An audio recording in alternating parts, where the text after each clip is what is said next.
questions based on that. Okay, okay. Yeah.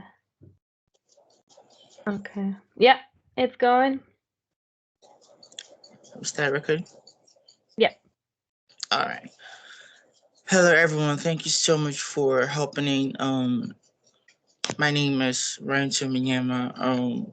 If you're meeting me for the first time, my name is Ryan Minyama. Like I said before, I'm a medical student, study medical radiography, and apart from my medical studies, I'm also a proficient freelance medical content writer. I write about medical articles, medical journals for publications, and I write medical blog content and others. So today I have an amazing guest Mhm. speaker. Mm. Hey Petra, could you introduce yourself to the audience? Yeah, of course. Thank you. And thank you so much for having me. And I love what you do. And I think it's so important for us to be able to use our knowledge and our work to actually make it accessible, not just to our colleagues, not just to our fellow experts, but to everyone.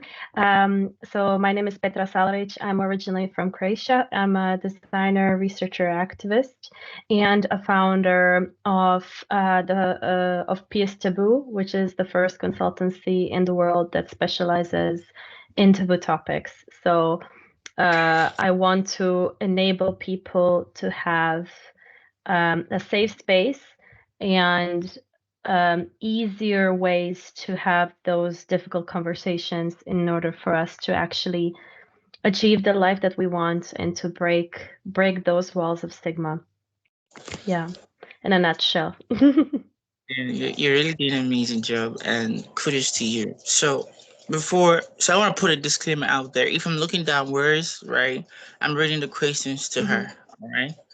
So before I go to the first question, talk us through about your company once more. Tell us what's the company all about, and for people to Mhm. get more clarity on the company running right now. Yeah. So PS Taboo, so originally it started as the idea of support designers because I'm a designer by trade, so I have degrees in design. So originally it started as a way to educate designers. How do we design product, services, whatever we create, in an accessible way to ensure that people actually engage with our products, which are concerning taboo topics, but also to be mindful of these issues and not to reinforce stereotypes. And then it slowly like switched to actually working for companies and for organizations because what started happening is that people started reaching out to me wanting to find ways to create research, to create projects which concerns taboo topics. So not anymore just designers.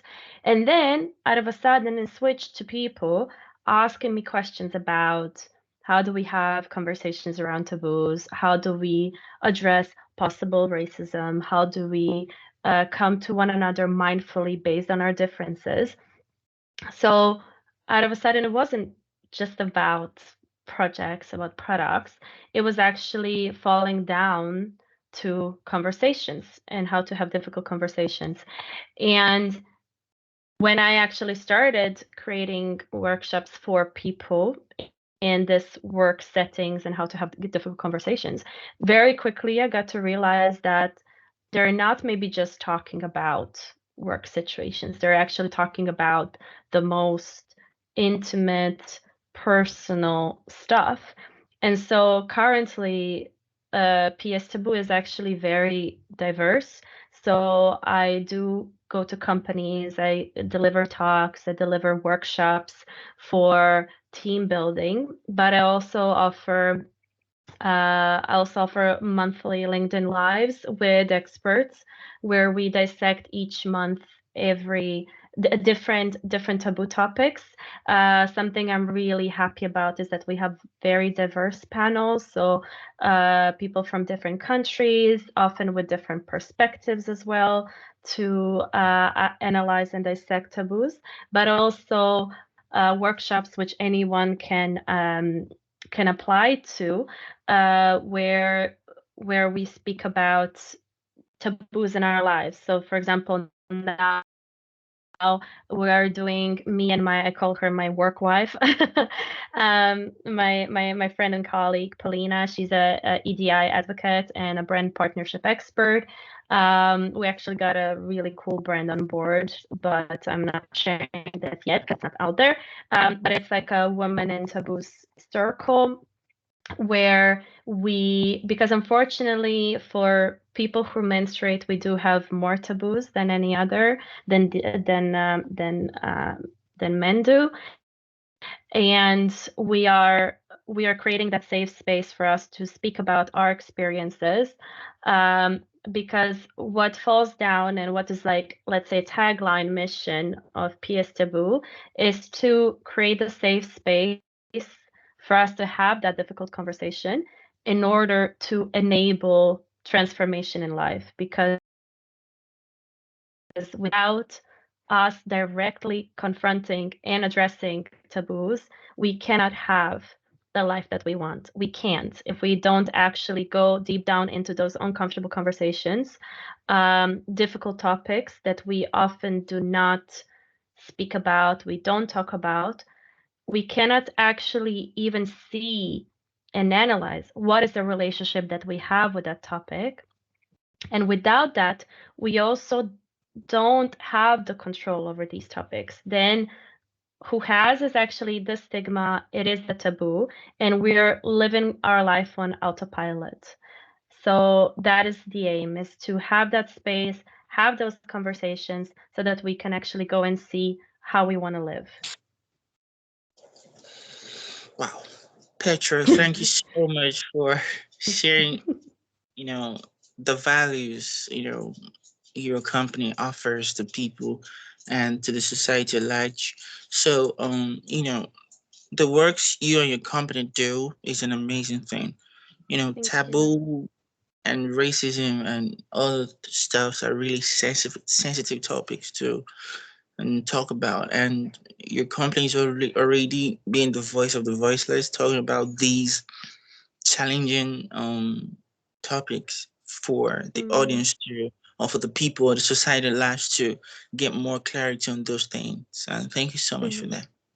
Thank you. Thank you. Yeah, I think it is, yeah, I've been very happy with what is the response for now. And honestly, like the way that it started was because people were reaching out. So it wasn't, like, oh, well, I want to be an entrepreneur when I grow up, so let me go and try to do that. It was really, actually, I had people coming to me like at midnight in a pub, and starting to speak about taboos, and I'm like, oh my God, is this that interesting to people? Uh, so yeah, yeah. Thank you for your words. Yeah, I believe that the audience are gonna fancy this video very useful, because of the work you do. And so the first question goes this way. Are you ready? Yeah, I'm ready. So as a taboo expert, right, Yeah. and founder of pstaboo, right? Hmm. What inspired you to dive into such complex and often challenging topics? So tell us. Mm. So, um, I have been an activist since I was young. I actually, like, one of the first times that I went for a protest, I think I was 9 years old. And I think it is like one of my core values is fairness, and I get very aggravated when things are not fair. And I think if you are an activist, you are often at the forefront of a very uncomfortable emotion. And so I think also there's very two ways how I started working on taboos. I think a bit less vulnerable way that I started working on taboos was that I saw a post from that my ex-boss shared, and it was a story of a girl in Germany, a bachelor student who wanted to do research on stigma of menstruation in Western media. And I had this like this glass shattering moment in full honesty. For days, I was analyzing how my relationships were different because of menstruation, how my day was different because of menstruation, who I spoke to, who I didn't speak to, how my romantic relationship was influenced by that. And I was in absolute shock. I realized that, oh my God, menstruation is a taboo, and that I was completely unaware of that. And very soon I was just obsessed with it. I was obsessed with how this thing that influences half of the world is actually more than half of the world, because men are the ones that are in war, so we do have more women. Um, so more than half of the world, and that it's absolutely tainted. Something that is actually, as well, on the other hand, a source of life and a source of giving birth. So I was that's how it kind of started. But the other more vulnerable story why I started working on taboos is because I have been suffering with mental health and anxiety since I can remember. And I realized that my way to deal with that and not to be in bad emotions was to really devour books and devour self-help books and find ways how to protect myself and how to actually safeguard myself, how to avoid this uncomfortable feeling. And so I have been exposed to taboos in a long time, but actually, what came to me soon enough, because I started traveling when I was 21, and I've been traveling for the past 8 years. I lived in many countries. I actually got to realize that these uncomfortable conversations, these most vulnerable aspects of us, have been a source for me to build relationships. So actually, when I started engaging into that discomfort, when I started engaging more into therapy, into my mental health, sharing that story with others, I actually realized that that was the access for me to build deep relationships, strong relationships with people. And honestly, very quickly, I got to see how a lot of people who are for years friends with someone maybe don't have that same level of depth that I have with someone who I met maybe a few months ago.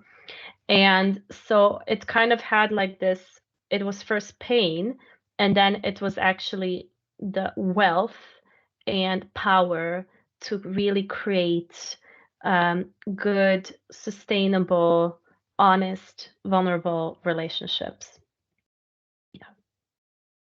That was Yeah. that was so that was so deep. Honestly, that was so deep. Thank you so much for sharing that with us, Petra. For sharing such an amazing strategies on how you dived into such complex and often challenging topics that people don't really talk about out there. And like I said, you're the Thank voice of the you. Lord, because I know many. I can remember that was a writer like me, a medical writer like me. She was like, she's a public health, you know, a graduate. She studied public health, and she did a master's too. She did public health and undergraduate, also did masters in public health, and she also a writer, and she talked about that she has noticed that many other writers don't write about things related to sexual health and whatever because they feel ashamed of it. And you don't need to be ashamed of your to talk about things related to sexual, whatever, or racism, menstrual, or whatever in general. Now, like I said, these are kind of like in quotes taboo sentence or statement to make. But I love the fact that you're in companies trying to like clarify these challenging topics for people to know that it's not a taboo word. You have to say it, you have to talk about it in any way because it's not a taboo word. So thank you so much for sharing that with us. Yeah, So this, thank you. yeah. Mm.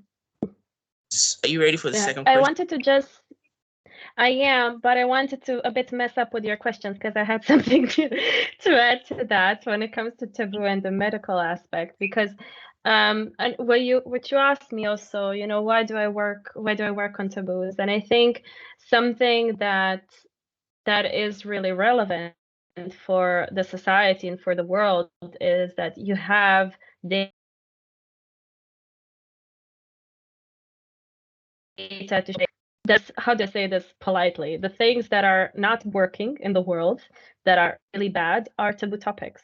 They are. And especially when it comes to the medical world, for example, I'm an abortion rights activist and I run an abortion support group in Croatia, and you can exactly see like from the people that come to me, what is the stigma, what is the judgment that they receive in in the hospital when they actually go to to access abortion.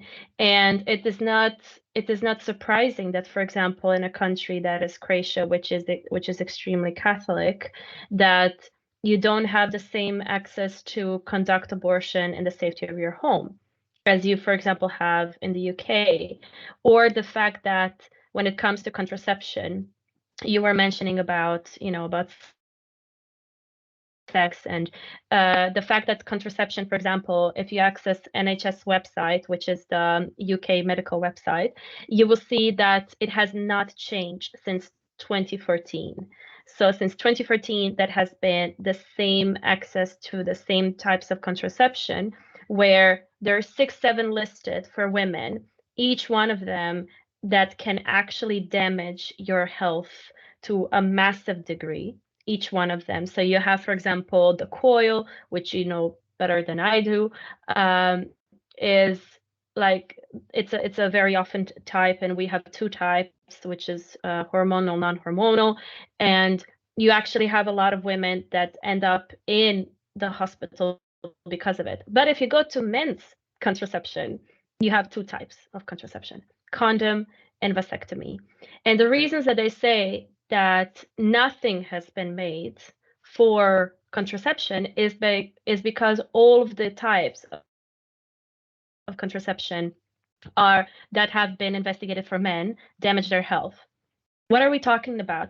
Women end up having literally their body pierced because of coil. They end up being suicidal because of the hormonal aspects. And there people have tried to actually negate this, but there is actually doctors who are women who were on this type of contraception in the US and in other areas are showing that one of the most often types that women are given when they are on hormonal contraception are antidepressants.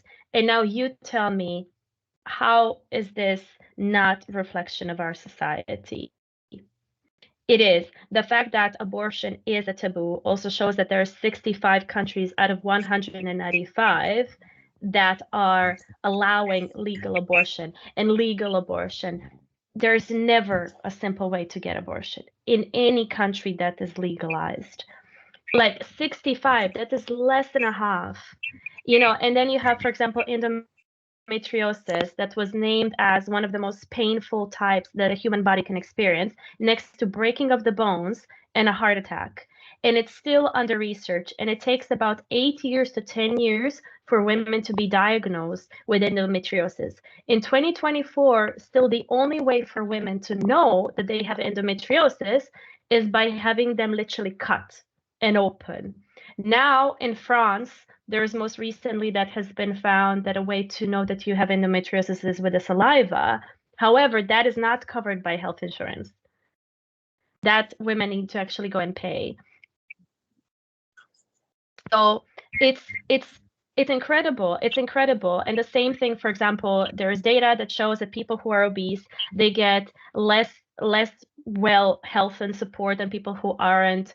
Women in pain are often disregarded, even though, and there's like research to show how there's certain types of diseases that are most likely for women than is for men. And if I want to even, I don't even want to start to talk about when it comes to racism and the level of health and support that people who are of color receive.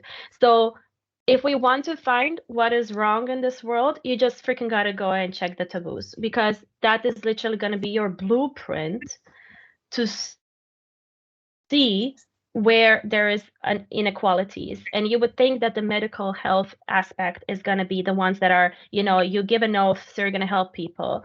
We are human, be that you in a white robe or be that you drinking a beer in a pub, it doesn't matter. You're the same person, and we don't live in a vacuum. So I think it's so important that everyone has these conversations, and not to be judging, not to be,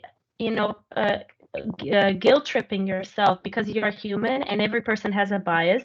I have a bias and I work on taboos. Of course, I have a bias, but it is important for us to start having these conversations and understand that it is normal that you feel uncomfortable to have them. Of course, it is. But that is like, without that, there's no progress for you as an individual, for you and your relationships, and for us as a society.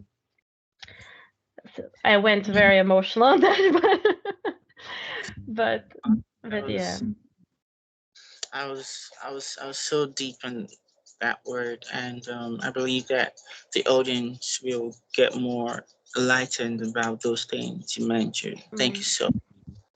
Yeah, no worries. Thank you. So you ready for the second question? Yes, yes. Mm, mm, mm. Are you sure? Yeah. Sure, go ahead. So how do you approach breaking down societal taboos, you know, through design, and could you share any notable examples of your work in this area to tell us? Yeah, yeah, of course. So there is a framework that I made on how to work on taboos, which is still the only framework that exists, and that is when you are working on projects. So if you are designing something or if you're conducting research, so it is a step by step. It's a 8-step process, which I'm not gonna share it all now, but people can just go on Google Scholar, type my name, and they will find it. But I think if there is one thing that probably is the most important, is to first evaluate your own relationship with taboos. And I think one of the most simple ways is just to sit down with a friend and try to have a conversation and see, like, if I am, for example, to ask you, Ransom, what is your opinion on sex? And then I go and ask you, well, who did you speak about it with? What is the topic that of this? What is, how have you been exposed to this topic? How was it spoken about in your family? How do you speak about it with your friends? And what is the content that you're most often exposed to? So for example, a lot of people say that their most often source was porn, and learning about porn and how that has affected people to see sex in a almost like a transactional way. But I think first speak about it with others, and then something that I say is also like, it's maybe good to go sit down for 5 minutes and just literally observe your body. How do you feel about this topic? If, for example, I am not the same if I think about money, if I think about sex, or if I think about, femicide. These are very different. They're all taboos, but they all produce different emotions in us. And just to sit and to think like, okay, if I feel this level of uncomfortable, what does it mean for me in life? What does it mean for me, the way that I approach my relationships, the way that I approach my relationships at work, with my family, with my friends, with my um, with my partner. And I think I think that often, we think, oh, these are just, uncomfortable topics, but they're not. They're also gonna influence your life, and they're gonna influence the society, where you're at. And uh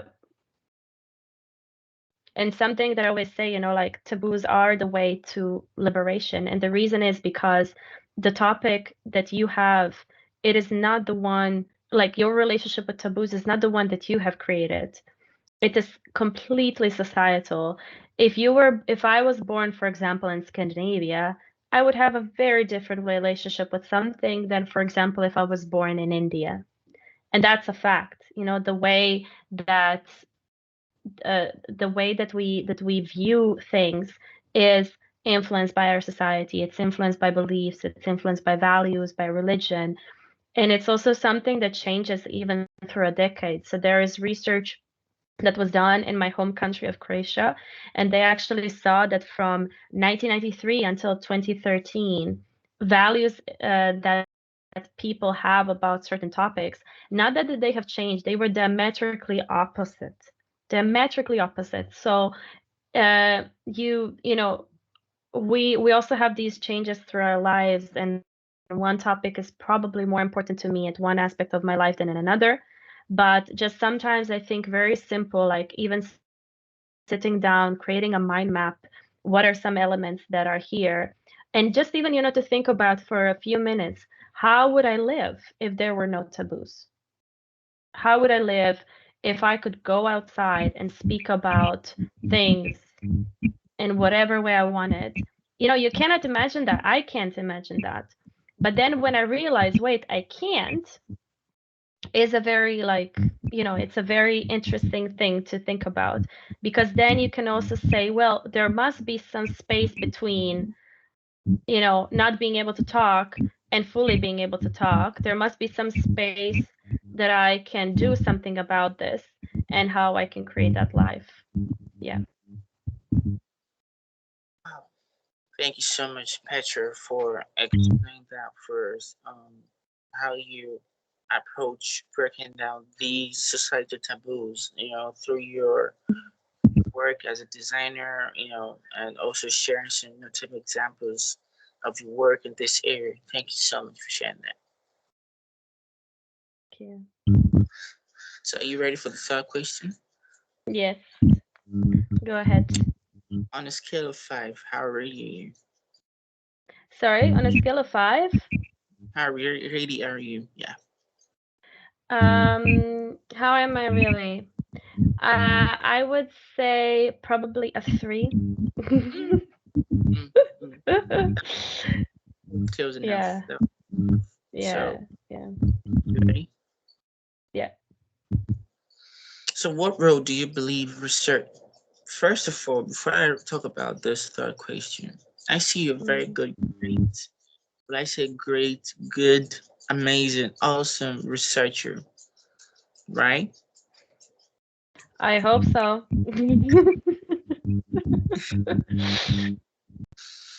So, what role do you believe research plays in challenging and reshaping societal norms? You know, Mm. particularly in the realm of taboo subjects. So, what are your thoughts on that? Oh man, a huge one, a huge one. But I will say something. Sorry, what did you say? I told you it was a huge one. I told you. So Yeah, yeah. that's prepared, like on a scale of 5, how prepared are you for the question? Okay, okay, okay. Um, I think it really is a huge one, because I mean, Ransom, how many books do you think there are in the world that speak about taboos? Just about taboos. How many? It's really rare. Yeah. right? They're freaking 3. Only 3 books. 1, 2, 3. 3 I'm books. sorry. You. Yeah. I'm sorry. Oh, repeat that again. What did you say? 3? 3, yeah. 3 books In the the word. in the world. Yeah. So that tells you what that is, man. Like it tells you that this is a very important topic to talk about.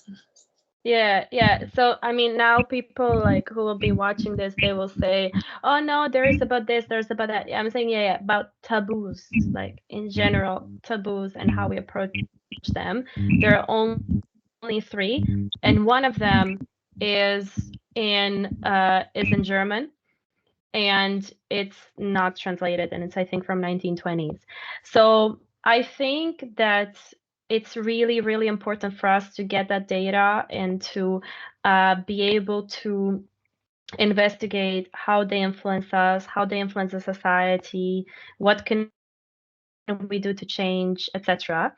However, I think then comes that other aspect, and that is the part that I have a bit of a issue with research, is that it stays in research. It stays on Google Scholar, it stays on Scopus, it stays, on these websites, and it doesn't get to people. So, for example, that is why I love your work, and I was also a part of Open Research Society, where I was trying to get the research, through Instagram directly to people, and that's why I believe that there's a huge power of social media which we can actually leverage to bring directly the work to people. Or the fact that, for example, Huberman Lab, from Andrew Huberman, is one of the most successful podcasts in the world, because we need to bring research and data directly to people.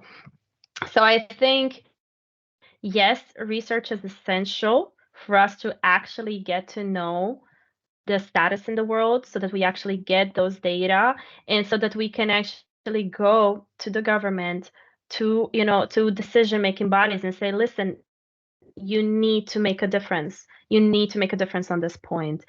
But I think research just in itself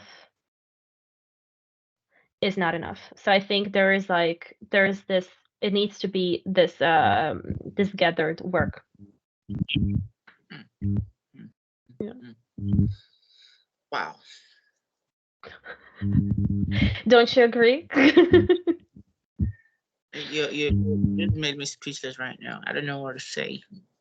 Oh, yeah, I think, I mean, there is a reason for sure that there why you do what you do, right? There is a reason, like why you are writing about the medical work and bringing it to people, because you could not do that. So there must be also something in you that says, listen, let me bring this information to people. Wow, wow, wow. Petra, that was sensational. That was really sensational. Thank you so much for sharing that with us. Thank you Yeah. so much. Someone needs to find their whys, right? You need to know your why, sorry, before you do anything you want to do. You want to go to med school, you want to, right? You want to be a medical writer, you want to start up a YouTube channel, you want to start up a Mm, company, you want to do a lot of things you want to do. Take that step. mm, But the problem is, after taking that step, do you know your why? Do you know mm. what you're doing? So I love the fact you explained that first. Thank you so much. Yeah.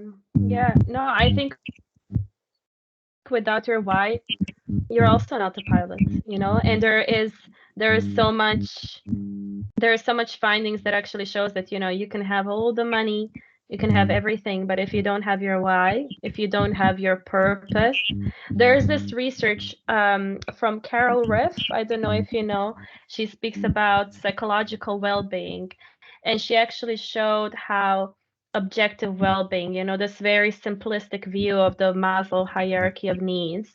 She actually says, even if you have all of that, even if you have the money, the food, shelter, if you don't have your purpose, if you don't have that, reasons and a sense of accomplishment, sense of contribution, that's a lot of the reasons why people are depressed.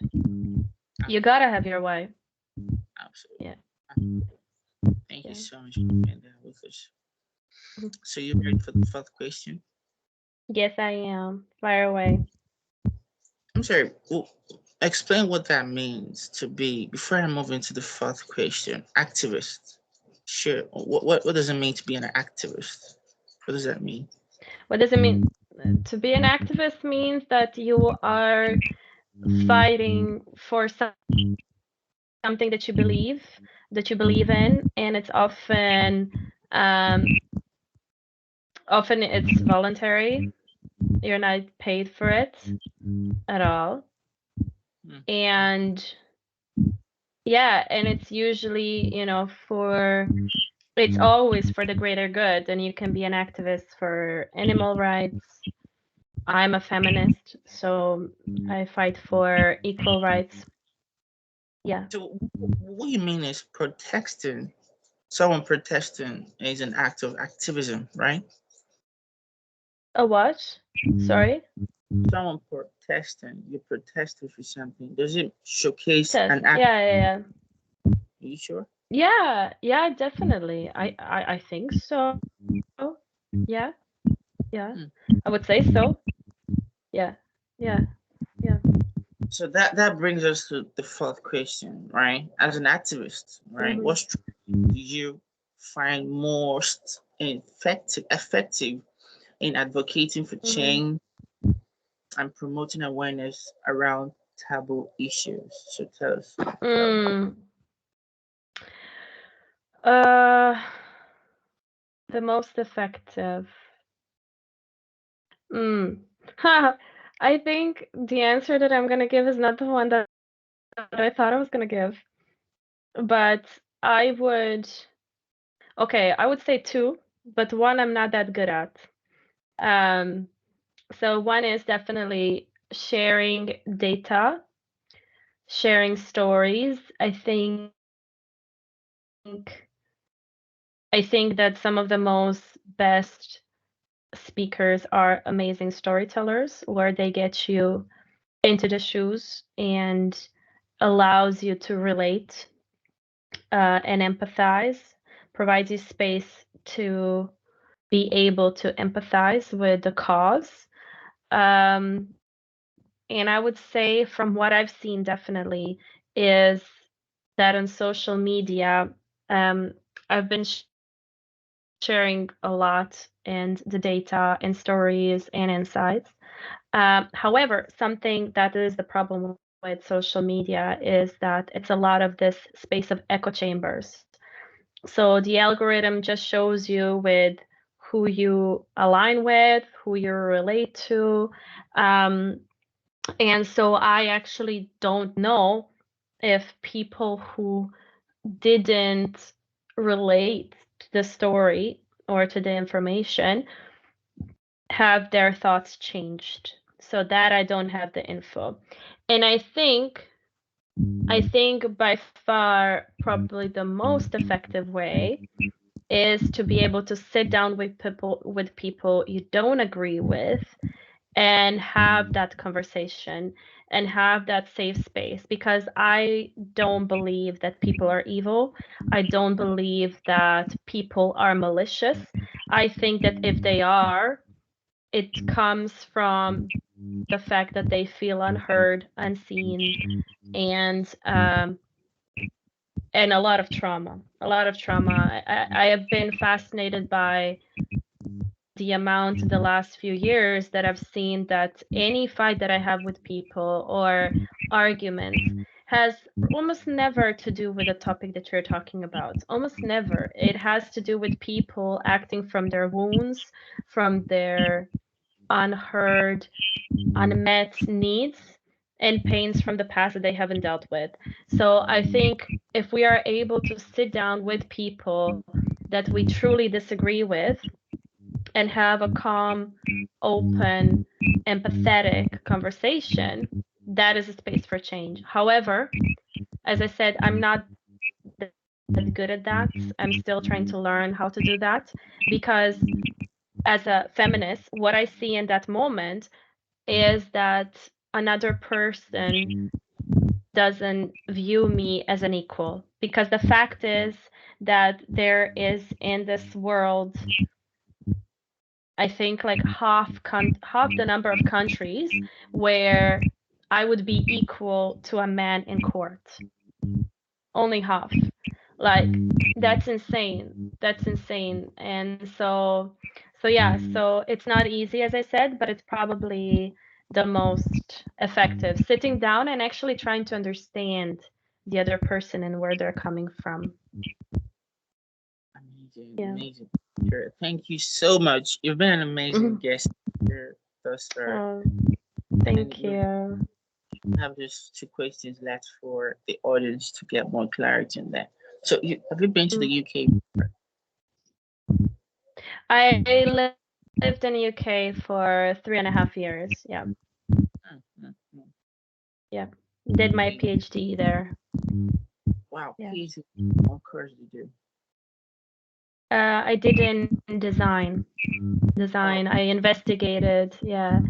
I investigated the way that online communication is designed and how that influences the formation of romantic relationships. so what you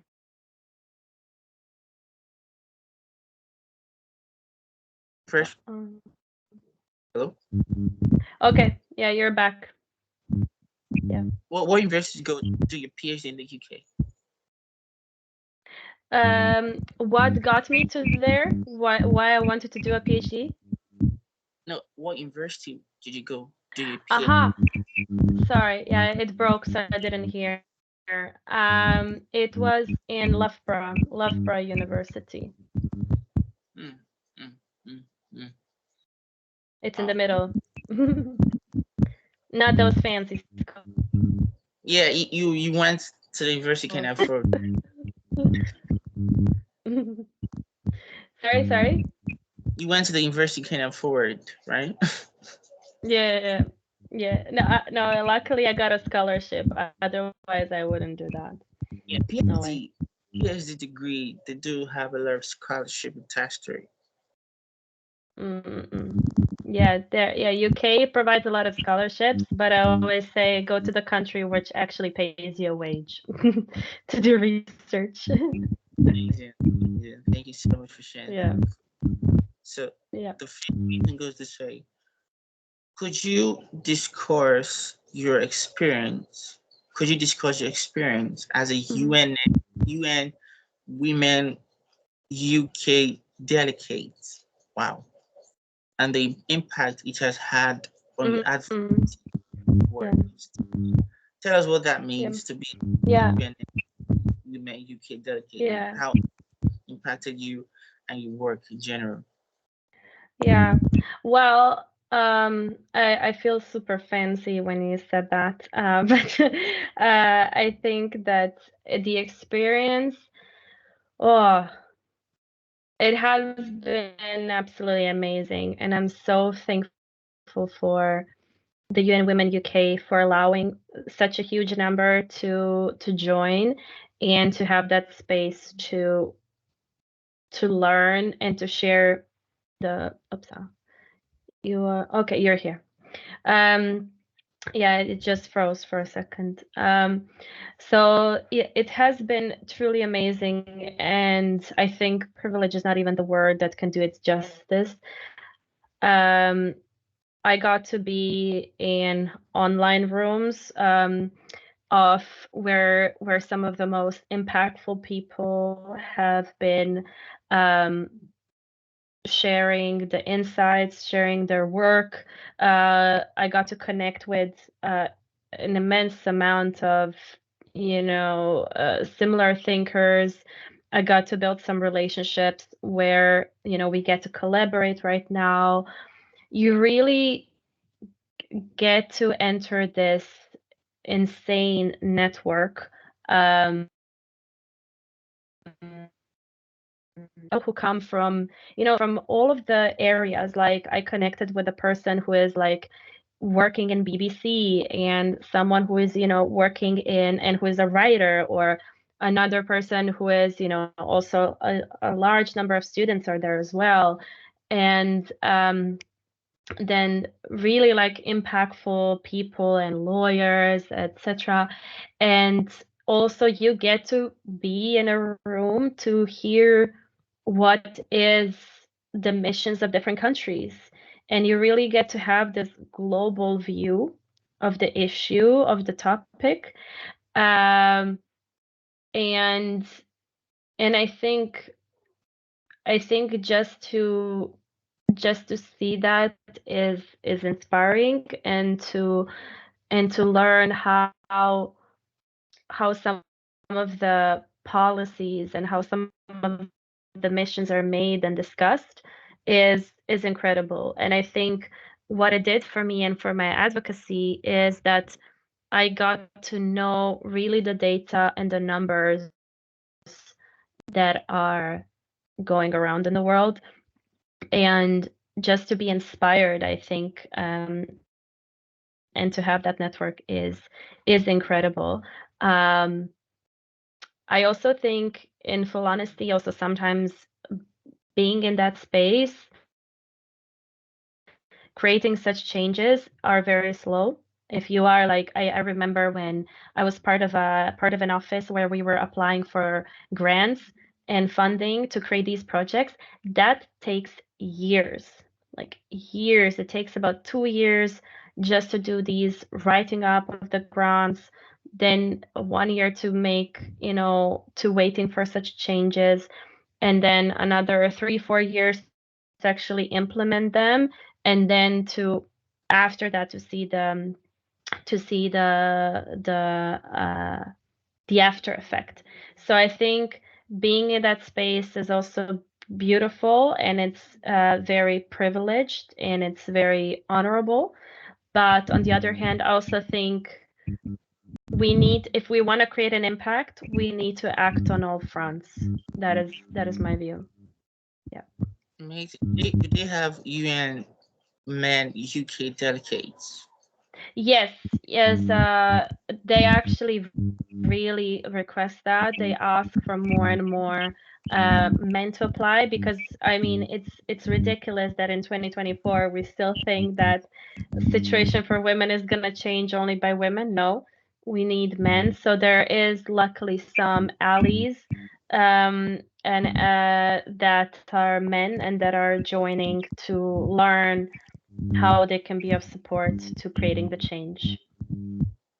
Amazing. So, well, thank you so much for discussing your experience, as a UN Women UK delegate and the impact it has had on your advocacy. Thank you so much for that. Thank you. So, we've come to the last question. You ready? Oh my. Yeah.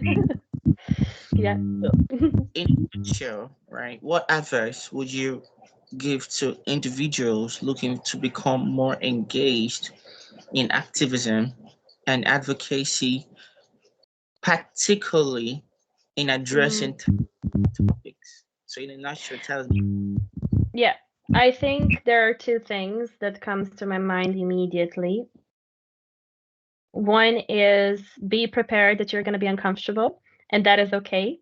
So I think it's just sometimes I see often that even, you know, myself, I stop and I think like, oh well, I've been working on taboos, you know, for this long, and I'm still not feeling, you know, too comfortable about it.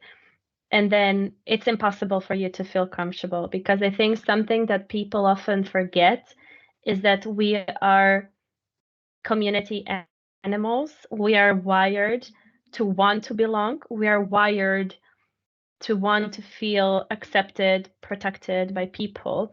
And if you have that in mind, our brain doesn't see the difference between us getting into a physical fight or us getting into a verbal fight, and us possibly getting, you know, into this conversation that we know is we are going to be seen or handled differently. So, for example, if I am engaging into a conversation which is about a taboo, my body is going to tell me, don't do that, because it's, of course it will. That is why it's there for. So if you know, okay, I'm doing something that is going to make me feel uncomfortable, I think it really helps. It helps us to prepare and to calm ourselves down before we get into that. Secondly, you don't have to do everything. So I think the advocacy, the activism world is often so judgmental space, and I have faced that myself where I was, asked, why are you not doing this? Why are you not doing that? It's impossible. You don't have to do everything. So really think about what is a cause that you are passionate about and find your tribe. Find people. It's going to be so much easier, and we cannot do the change together. So find people that share your values, a space where you feel comfortable, and think about what you can bring to the table. Use that skill. Don't just go, oh, I want to do something. Really think about what you're good at, and just use your tools and your knowledge to create that difference that you desire. Absolutely, absolutely. Thank you so much. So we've come to the end of the session, Petra. You've been an amazing guest speaker, like really amazing guest speaker. And thank you so much Yeah. for your own these questions I asked you for the audience to get more clarifications on those questions. Thank you so much for Yeah. that. Thank you for having me. Thank you for creating this space Absolutely, absolutely. So and for the work that you do as well. Mm. mm, love that. Yeah. We love this content. Do well to subscribe, like, comment, and share to your network as well. Thank you so much. Thank you. Okay, let me. Okay, stop recording.